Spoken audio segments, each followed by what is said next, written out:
우리에게 기업을 주소서라는 제목으로 우리 말씀을 묵상하도록 하겠습니다. 자, 먼저 오늘 전체 주제는 기업을 아주 소중하게 여긴 슬로브앗의 딸들에 초점을 맞추고 있습니다. 자, 5딸이 이제 모세에게 나와서 또 이제 제사장인 엘르아셀에게 나와서 그 아버지가 이제 죽었습니다. 근데 아들이 없이 죽었고, 원래 그 당시에 기업은 다 남자들에게 이제 돌아가는 것이죠. 자, 그런데 이 슬로브앗의 딸들이 4절에 보니까 이렇게 얘기합니다. 어찌하여 아들이 없다고 우리 아버지의 이름이 그의 종족 중에서 삭제되리까? 그러면서 우리에게 기업을 주소서, 이렇게 이야기를 하고 있습니다. 자, 기업이라고 하면 그냥 쉽게 얘기하면 땅입니다. 땅. 그 당시에 땅이라고 할 수 있는데, 자, 이 땅은 절대로 빼앗겨져서는 안 되는, 없어져서도 안 되는 그러한 유산이에요. 그래서 나중에 이제 뭐 희년 제도가 있다라는 것이 결국은 뭐 경제적으로 어려워서 뭐 땅을 팔거나 그랬다 할지라도 결국은 이제 50년째 이렇게 돌아왔을 때 그 땅을 원래 주인에게, 원래 이렇게 분배받았던 그 땅의 주인에게 다 이렇게 돌려주도록 하는 겁니다. 그래야 땅을 가지고 이제 농사를 지어서 하나님의 백성은 자유인이잖아요. 그런데 누군가에게 노예가 되어 가지고 이렇게 살아가지 못하도록 하는 제도가 바로 이 희년 제도입니다. 자, 근데 지금 이 슬로브앗의 딸들이 나와서 아들이 없이 이 기업의 땅이 아버지 이름으로 우리한테 오는 것이 아니라 아버지가 죽었기 때문에 아들도 없이 이제 누군가 딴 사람들한테 다 가게 되면 이제 이 므낫세잖아요. 므낫세 지파 중에 우리 아버지의 가문이 이제는 기업에서 사라지는 겁니다. 기업을 받아서 이제 계속해서 이어가는 그것이 사라지게 되는 것입니다. 자, 이것을 문제 삼고 그래서는 안 되지 않느냐라고 이야기를 하는 거예요. 자, 원래 이제 이 기업을 하나님께서 아브라함에게 가나안 땅을 약속한 것이, 이 땅이라는 건 뭘 상징하냐면 하나님 나라를 상징합니다. 하나님 나라. 거기서 하나님 백성들이 살아가는 삶, 그것은 곧 하나님 나라를 상징하는 거예요. 그 땅에서 기업을 분배받음으로써 계속해서 하나님의 백성의 정체성을 유지하고, 하나님으로부터 우리가 이 땅을 분배받아서 계속해서 여기서 살아가는구나, 그러면서 하나님을 기억하고 하나님께 감사하고 계속해서 하나님의 복이 거기 머물 수 있도록 하는 것이죠. 자, 성경에 보면 이 하나님의 복과 기업을 가볍게 여긴 사람의 대표적인 경우가 바로 성경에서 에서라고 이야기를 합니다. 자, 에서는 물론 땅은 아니었어요. 그러나 결국은 그 땅을 주시겠다라고 하는 이 하나님의 약속, 이 언약이 누구를 통해서 계속해서 흘러갑니까?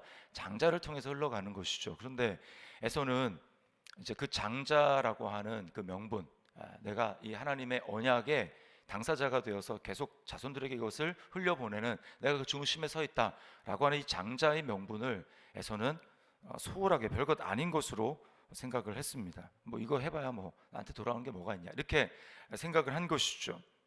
그래서 그것을 동생인 야곱에게 팥죽 한 그릇에 팔았습니다. 뭐 당장 자기에게는 별 손해가 없다고 생각을 했어요. 그러나 결국 어떻게 됐습니까? 하나님 아버지의 축복을 받지 못했고, 그 아버지의 축복을 장자를 통해서 하나님의 언약이 이제 흘러가는데, 그것이 이제 에서가 아닌 야곱에게 된 것이죠. 자, 하나님의 복이 얼마나 크고 귀한 것인가라고 하는 것을 에서는 이제 가볍게 생각을 한 것입니다.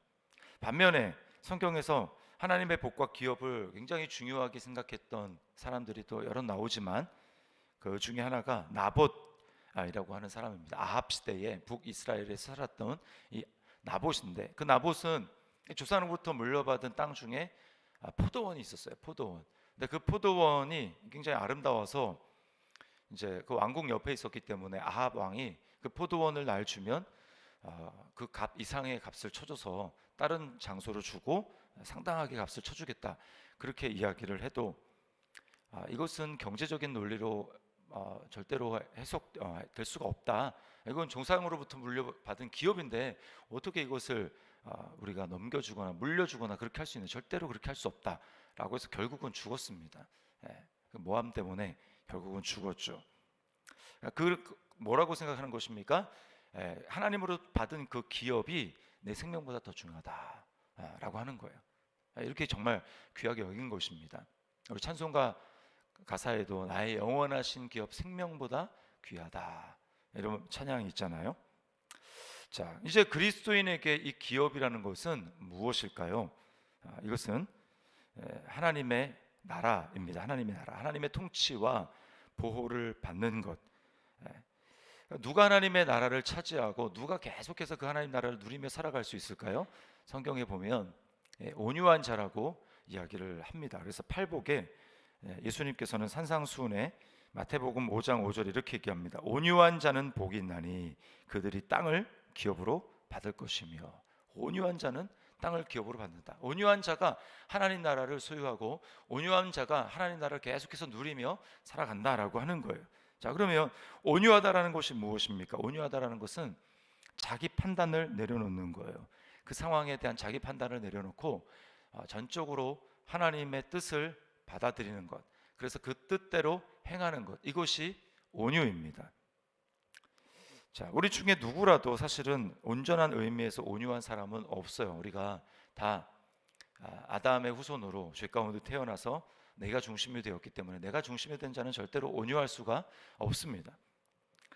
마음속에 하나님 두기를 싫어하는 것은 온유한 마음이 아니라, 그것은 아무리 겉으로 드러나는 이제 표정이나 아니면 태도가 굉장히 나이스하고 또 사람들과 트러블이 없다 할지라도 그것 자체로 온유하다고 할 수가 없어요. 자, 이 세상에서 온유한 사람은 그리스도밖에 없습니다. 예수님은 그래서 뭐라고 합니까? 나는 마음이 온유하고 겸손하다라고 말씀을 하셨습니다. 그것을 무엇으로 증명했습니까? 예수님은 그냥 말로만 나는 마음이 온유하다라고 하신 것이 아니라 그 삶으로 증명하셨는데, 죽기까지 복종하셨으니 곧 십자가에 죽으심이라, 이렇게 이야기를 합니다. 온유라는 것은 십자가에 죽는 것, 아무리 내가 싫어도 이것이 하나님의 뜻이면 십자가에 죽는 겁니다. 그게 바로 온유예요. 자기 생각과 자기 뜻, 자기 기분, 자기 감정 다 내려놓고 죽는 것, 이게 온유입니다. 하나님의 뜻이라면 내가 죽습니다. 그럴 때 진짜 우리는 하나님 나라를 누리는 거예요. 하나님 나라가 이제는 신약으로 넘어오면서는 더 이상 보여진 어떤 보여진 어떤 물질적인 것이 아닙니다. 그래서 뭐라고 얘기합니까? 로마서 14장 17절에 하나님 나라는 성령 안에서 의와 평강과 희락이라. 그것을 누리며 살아가는 것, 이게 하나님의 통치를 내가 지금 받고 있다라는 뜻이고, 하나님이 지금 나를 다스리고 계신다라는 것이고, 나는 지금 종이 되었다라는 것이고, 하나님이 주인이라는 것을 지금 내 마음의 상태가 보여주는 것입니다. 아무리 겉으로 온유함을 치장을 해도 마음속에 하나님이 주시는 평안, 기쁨, 그리고 의에 대한 확신, 이것이 없다면 지금 그것은 온유한 상태가 아닌 거예요. 그래서 주님께서는 이 땅에서 하나님 나라를 누리는 방법으로 뭐라고 얘기합니까? 나는 마음이 온유하고 겸손하니, 그 다음 중요하죠. 나의 멍에를 메고 내게 배우라. 그리하면 너의 마음이 쉼을 얻으리니. 주님의 멍에를 맨다라는 것은 십자가를 진다라는 것입니다. 예수님이 십자가를 지고 아버지의 뜻을 이루기 위해서 자신이 죽으셨던 것과 똑같이 예수님의 멍에를 맨다는 것은, 그러나 우리는 다르죠. 예수님은 영원한 죽음을 우리를 위해서 구속적인 죽음을 죽은 것이지만 우리는 실제로 죽는 것이 아니고, 주님이 나를 위해서 그렇게 죽으셨다는 것을 내가 받아들여서 나도 나의 자아를 십자가에 박습니다 라는 그런 의미에서 믿음으로 받아들이는 죽음이라는 것입니다. 주님이 나를 위해 십자가에서 죽으셨기 때문에 나도 나의 자아를 내려놓고 십자가에 나를 못 박을 수가 있는 것이죠. 이것이 바로 그리스도의 믿음으로 살아간다라는 뜻입니다. 물론 우리가 때때로 그렇게 하지 않고 죄를 지을 수도 있어요. 죄를 짓는 이유는 무엇입니까? 나의 의식이 이미 죽은, 내가 중심이 된, 그러나 예수님과 함께 십자가에 못 박아 죽은 나의 거짓자, 나의 옛자에 내가 잠깐 속아서 감정에 반응을 하고 보여지는 환경에 그 기분에 반응을 해서 그래서 나의 자아를 십자가에 못 박는 것이 아니라 내 기분대로 행하고 내 감정대로 행했던 우리가 그렇게 중간중간 속죠. 그래서 우리 주님이 필요한 것 아니겠습니까? 그러나 그럴 때 우리가 금방 깨닫고 내가 감정에 속았습니다. 내가 보여지는 환경에 속았습니다. 그래서 내가 주님의 멍에를 매는 것이 아니라 내 세상의 멍에를 메고 나를 드러내고 나의 혈기를 드러내고 그렇게 했습니다 라고 하는 것을 고백하고, 그러나 주님이 그것 때문에 나를 위해 피 흘려 죽으시고 나를 의롭다고 하신 거기 때문에 주님 제가 고백합니다. 그리고 저의 신분은 그리스도 안에 있습니다 라고 하는 것을 다시 한번 고백하고 빨리 믿음으로 돌아가는 것입니다. 그리고 다시 그리스도를 바라보는 것이죠. 그렇게 하게 될 때 우리는 지속적으로 성령 안에서 의와 평강과 희락을 누리게 되는 것입니다. 내 노력으로는 절대로 누릴 수 없는 이 하나님의 나라를 그리스도의 십자가와 부활로 말미암아 우리에게 허락하여 주시고, 그리고 내 안에 계신 그리스도 영이신 성령으로 말미암아 우리를 그렇게 누리게 하셨어요. 그러니 여러분, 이게 얼마나 놀라운 일입니까? 얼마나 놀라운 일입니까? 전적인 하나님의 은혜죠. 그러므로 우리가 이 땅에서 우리의 소원과 우리의 기도는 바로 이것이 되어야 됩니다. 내가 그 하나님의 기업이 얼마나 영광스러운지를 제가 더 깊이 알게 도와주셔서 그 에서에 대해서 뭐라고 얘기합니까? 신약의 히브리서에 와서 야곱과 에서를 비교하면서 누가 봐도 우리가 도덕적인 관점으로 보면 속여서 형을 속여가지고 그렇게 장자의 명분을 얻고 그리고 나중에는 아버지의 축복까지 가로챈 야곱이 나쁜 인물로 보입니다. 그러나 성경에서는 야곱의 행위에 대해서는 이야기하지 않아요. 그리고 오히려 에서를 뭐라고 합니까? 망령된 자가, 너희 중에 에서와 같이 망령된 자가 있을까? 한다, 두려워한다 라고 하는 거예요. 하나님의 기업이 얼마나 영광스러운지를 몰랐다라는 것이죠. 그래서 우리는 그렇게 기도해야 됩니다. 에베소서 1장 18절 말씀에 바울 사도는 에베소 교회 성도를 향해서 이렇게 기도한다고 합니다. 너희 마음의 눈을 밝히사 그의 부르심의 소망이 무엇이며 성도 안에서 그 기업의 영광의 풍성함이 무엇이며, 이것을 알기를 내가 간구한다.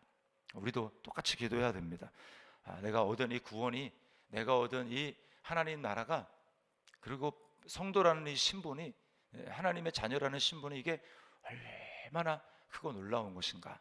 세상에 어떤 것과도 바꿀 수 없는 나의 생명보다 더 귀한 이 기업을 얻었다라는, 그리스도 안에서 얻었다라는 것 때문에 우리가 기뻐해야 됩니다.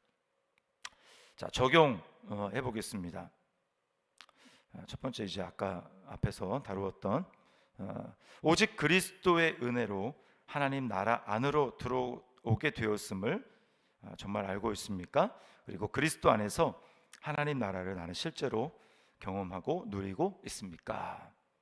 그리고 또 하나는 하나님 나라의 영광의 풍성함을 더 깊이 알아가고 있습니까?